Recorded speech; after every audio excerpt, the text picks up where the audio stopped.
kailangan matutunan niyo siya kung paano i-convert sa sa tawag dito.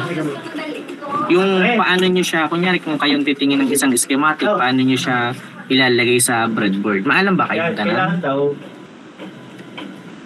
Ayan o. Medyo lang po. Hindi po. Hindi. Wait. Iyan ko lang to. Meron kayong meron. Anong nakalagay dito sa assessment pang laboratory? Meron kayo final project, mga ganun-ganun.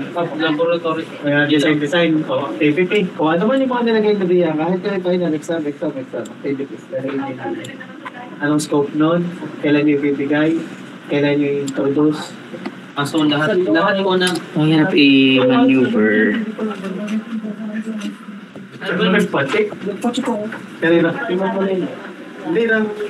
Okay, so yan, katulad nito. Meron tayong gantong style. So yun. So, ito, una, kikreate mo din nandito kayo sa I hope nakakarating kayo dito sa part na to. So, create lang kayo and then circuit. Click lang yung circuit. Meron nakalagay din yung schedule. Diba, may schedule ka naman eh. Tapos, yan, may schedule ka kung kailan may bibigay. Pero kailan may introduce? Dito, kailan mo i-explain? ang ating gagamitin para natin ma-implement yung ating tawag ito, yung ating laboratory or activity. So, basically, kailangan natin ng breadboard. Ako kasi, nagtatype na lang ako ng dito. Para, eto, mini breadboard na lang. Ay, dito naman masyado. Pero ito nga, ito naman yung pinakabago. Hirapan akong gamitin itong tablet. Midterm exam. Anong scope nun?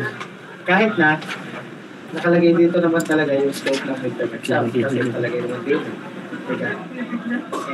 Ayan, ito pa yun. So yan, breadboard small. Ngayon, yan, tatype lang ako ng ganyan. Tapos, balik tayo dito. So, kailangan natin ng 9 volts DC. Ito pala, introduce ko itong potentiometer. So, ibig sabihin, Ang hirap mag-alta. kung po na-edit natin, hindi ko na po Delay. walang yun. So, unang gawin muna natin, wag muna natin pag-connect-connectin. Kunin muna natin itong mga, ang mga component na to. So, mapapansin natin, meron tayong, yung diode natin is 1N4007. Pero it happens na medyo limited yung capability ng Tinkercad. So, instead of 1N4007, ang gagamitin na lang natin is yung kung anong available na diode meron doon sa, natin sa Tinkercad. Okay? So, potentiometer, kailangan natin. So, ito. So, ilagay na muna natin siya dyan. And then, 9 volts DC. 9 volts. Battery. So, ilagay natin siya dito. So, ginagawa ko dito, guys, eto. Tinaano ko na lang siya. Ito may controls tayo dito. Ito mirror. Ito ay rotate. So, i-rotate R. Ito naman ay M. Para mabilis. So, positive, negative. Tapos click lang natin. So, ginagawa ko dito para madali siya. I-connect na natin yung mirror natin. So, i-connect natin yung mga sources doon sa Ang breadboard natin, guys, kung mapapansin niyo, siya. Ano ba yan? Ay.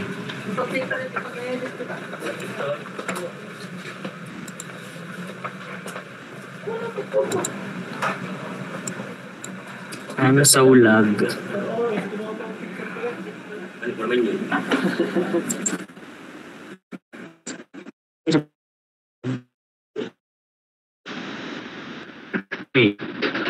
Hindi ma-click.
Tapos, yan. Sir, choppy po kayo. Choppy po ang audio nyo. Shopee. Mahina talaga. Mahina talaga. Mamaya ko assemble ko muna to ha. Kasi ang mahirap pag nag-recall ako dito. Sa mahirap. Saan kaya tayo? Tara saglit. Nakakulik pa kaya ako doon? Oo naman, sir. Nakakulik na ako natin. Ano?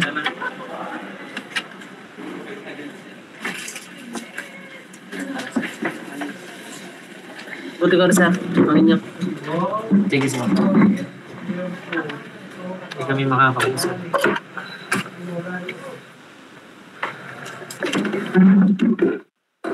Hindi makakausap pagka... Wait lang guys, lipat lang kami ng station, hanap kami ng malakas sa internet.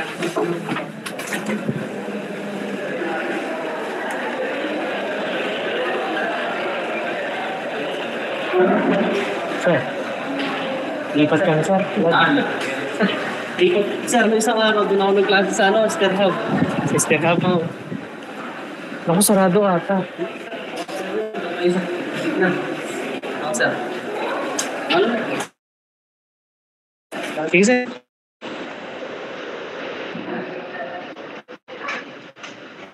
Di.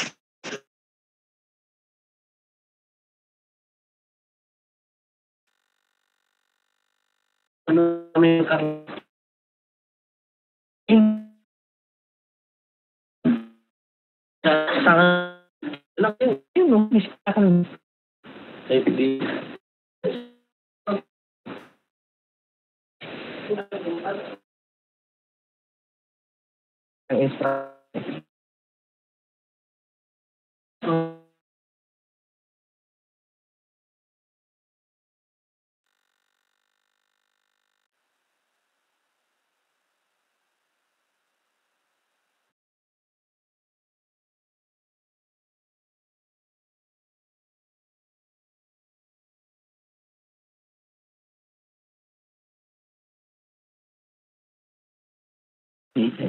Yung. Electron yung yun. Sige sir, ako na. Thank you.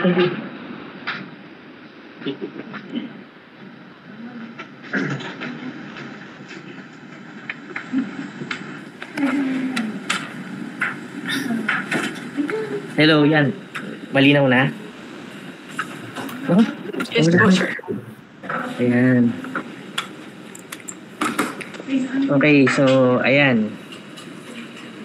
Ito, explain ko muna yung breadboard natin. So, yung polarity ng breadboard natin, okay, so, ito yung, kaya siya nag-highlight, ibig sabihin, kahit saan mo siya i-connect dito sa part na to, ibig sabihin may connection siya. So, same with doon sa positive. Ngayon, sa mga sources yan, dito naman sa vertically siya ay connected. So, ayan. So, lahat yan. Okay? So, yan yung connection ng breadboard natin. So, ang ginagawa ko dito, itong ating source, sinusupplyan ko muna yung pinaka-breadboard natin. So, rotate lang natin. Tapos, okay, so mirror natin. So, connect lang natin dito. Tsaka, ito dito. I-click-click lang yan, tapos meron ng lalabas. Okay, so meron tayong mga buttons dito. Etong green, eto, pagka gusto nyo palitan ng kulay, nasa sa inyo kung anong gusto nyo gamitin. Pero mas maganda if gamitin natin yung if gamitin nyo yung designated color for ground and source. Okay, so negative and positive. So, ibig sabihin may supply na lahat ito. So, eto, pwede nyo din gawin dito sa part na to, konektahan nyo din yun, negative to negative. Eto, konektahan nyo. Para kumbaga, kahit saan ka man kumuha or saan ka man mag-tap, is available siya. Okay, so ibig sabihin may supply na. And then, so potentiometer. So yung potentiometer natin ay 3 paa. So ito, yung terminal 1 is yung pinaka natin, positive, at saka ito naman second terminal is ito yung ground. Ito naman yung ito yung pinaka output. Okay, so kumbaga kung tayo ay magkukonekta sa isang circuit, dapat ito yung nakakonekta doon sa ito. Wait. Nawala pala yung Google ko.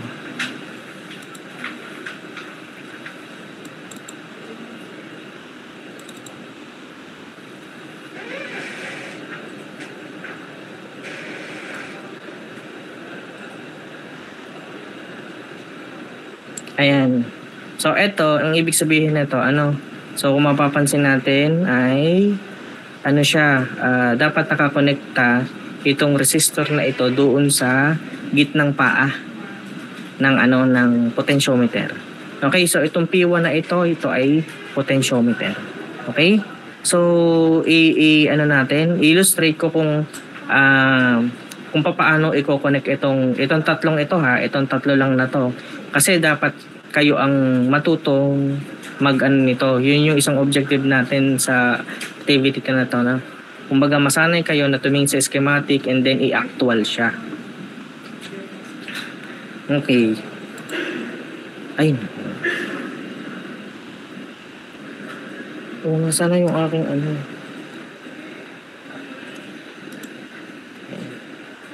Okay, so meron tayo dito. Okay, so sabi ito daw ay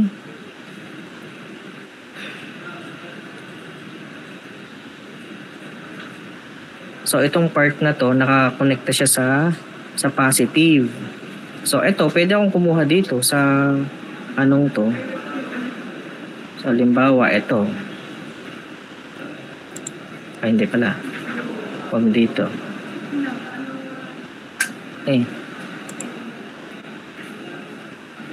So, eto, since magkakakonekta siya, pwede ko siyang i-connecta dito sa positive. And then, eto, negative part, pwede ko siyang i-connecta dito sa negative. Okay? So, tingin-tingin lang tayo. So, ayan. So, positive, negative. And then, so titingnan natin So ibig sabihin, ito yung nakakonekta sa positive, ito yung nakakonekta sa negative.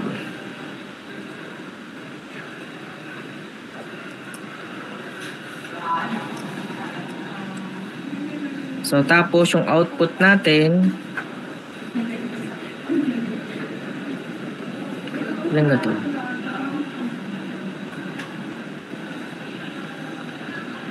Etong output natin ay nakakonekta daw sa isa resistor. Okay, so yung resistor natin, babaguhin natin yung resistance. Ano bang sabi sa natin? So resistance natin is 220 ohm. So eto, babaguhin natin. So papalitan natin ng 220, then papalitan natin ng ohm. Ayan. Okay? So kung mapapansin natin nagbabago yung kulay ng resistor natin. Ngayon, etong resistor na to, huwag kayong maglalagay ng ganito ng ganitong position. Kasi Di ba ang ating ang ating buong yan is magkakonekta. So parang pag pinosisyon natin ng ganito, parang shinort na lang natin yan. Okay? So gawin natin is rotate lang natin siya. And ilagay lang natin kung saan baga. Bahala kayo kung saan. So ito, pwede kong ilagay dito. Ngayon, ang nakita natin dito, yung gitna, nakakonekta siya dito sa resistor. So ibig sabihin, pwede ko siyang i-connect mula dito papunta dito sa isang paa. Okay? So basically, ito nakakonekta na dito sa resistor na to. Okay? So, naintindihan kung paano. Hindi ko siya pwedeng tapusin kasi dapat kayo yung tumapos. Ha? May tanong? Yes po, sir. Okay na. So ayun, nandito lang naman ako. I will be online and i-perform nyo muna yung yung laboratory, and then kung meron kayong inquiry, di pwede naman kayong sa akin. Magtanong lang kayo. Ha? So yung natin, actually yung laboratory nga pala natin is etong laboratory natin, meron kayong part A and part B. So yung unang part ay ayan. So it is about the investigation of diode characteristics. Basically yung relationship ng resistance current at saka voltage. So makikita natin dito. And then yung application naman niya is pagdating sa rectifier.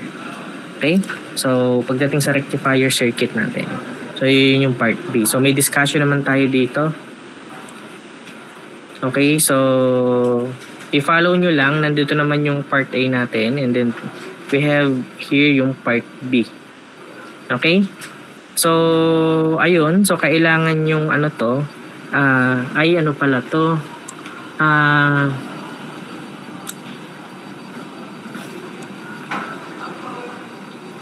i-perform nyo muna siya, tapos isulat nyo muna sa scratch yung mga yung mga data, and then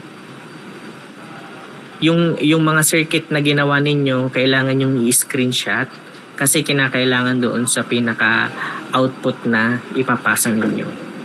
Okay, so mamaya i-upload ko yung pinaka-template natin kung kung paano niyo siya isusulat. And then, so part B, so ito, meron tayong rectifier, half-wave rectifier lamang tayo. And then ito yung mga sa data and results, ilalagay nyo dito yung data.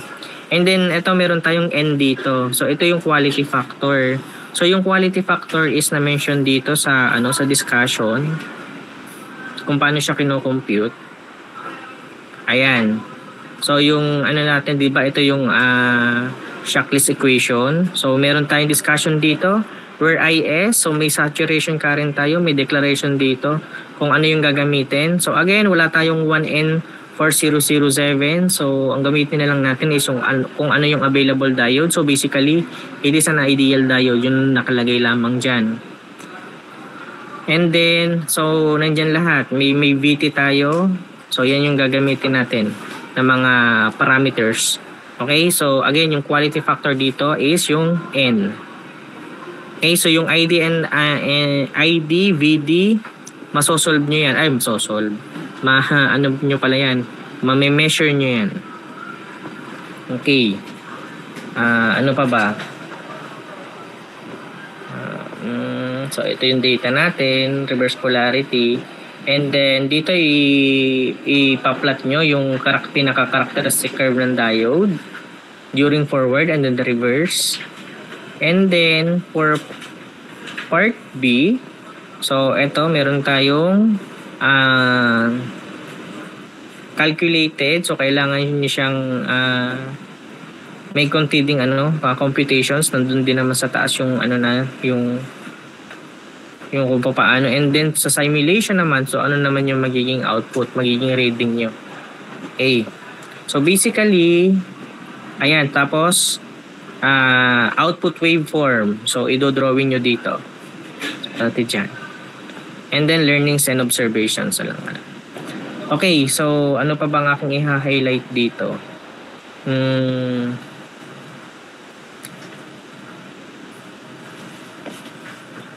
Ayun lang, wala na. Okay, so dito sa ano nga pala, kasi meron tayong mga VO. Ano VO? Wala na naman. May mga VO tayo. Ang gamitin ninyo ay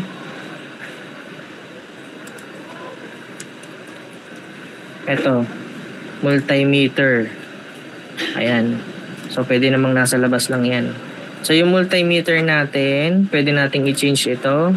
Pwedeng pwede siyang gawing ammeter, pwede siyang gawing voltmeter. Okay? So, ngayon, medyo kailangan natin yung knowledge natin during your electrical engineering subject. Kung paano nagtatap ng voltmeter to measure your current. And also kung paano nagme-measure ng voltage. So pagka current ang mini-measure, kailangan i-series within the circuit. Pagka voltage ang susukatin, kailangan mo lang i-parallel doon sa specific na component ba or specific branch na kung saan kailangan nating masukat. Okay? So ayun. Okay, so you can start performing your laboratory. Again, if you have question, pwede naman kayo sa akin, mag message sa akin or nyo. Nasa lang naman ako, nandito lang naman ako sa room. Okay? So you may start. Hindi ko siya i-require pala na i-submit within the within the day, within the lab natin kasi kailangan nyo siyang sulat kami kasi kailangan na output natin. Okay? So inform ko kayo mamaya kung hanggang kailan yung submission. Okay, so you may start your laboratory.